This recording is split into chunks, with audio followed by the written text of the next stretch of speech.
नमस्कार.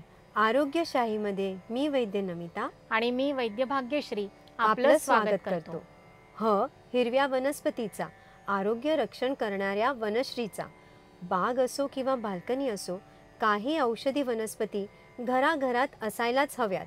अशीच एक सहज वाढणारी आणि गुणकारी वनस्पती म्हणजे अडुळसा. अडुळसा सिरप खोकल्यावर घेतलं जातं हे सगळ्यांना माहिती असतं, पण सिरप करताना वापरली जाणारी चुकीची साखर, ते खराब होऊ नये यासाठी आत टाकलेले केमिकल प्रिझर्वेटिव्स याचा अपायसुद्धा होऊ शकतो. त्याऐवजी हाताशी ताजा अडुळसा असला तर ते चांगलं नाही का? अडुळसा खोकल्यावर अप्रतिम असतो. विशेषतः कोरडा खोकला असेल, खोकल्याची ढास लागत असेल, बरोबरीने अंगात बारीक कणकण जाणवत असेल तर अडुळशासारखं उत्तम औषध नाही. अडुळशाची 7-8 पानं घ्यावीत, पाण्याच्या मदतीने ती वाफवावीत आणि त्यानंतर मिक्सरमध्ये फिरवून त्यांचा रस काढावा.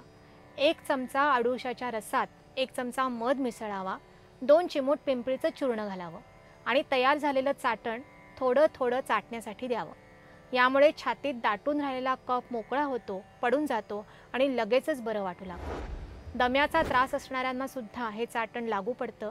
लहान मुलांनाही देता येतं, फक्त त्याचं प्रमाण थोडं कमी द्यावं. रेस्पिरेटरी ट्रॅक्ट इन्फेक्शनवर आयुर्वेदात तर अडुळसा हजारो वर्षांपासून वापरला जातोच, पण आधुनिक संशोधनानुसार सुद्धा तो अँटीमायक्रोबियल असल्याचं आणि बऱ्याच बॅक्टेरियल स्ट्रेन्सना नष्ट करत असल्याचं दिसून आलेलं आहे.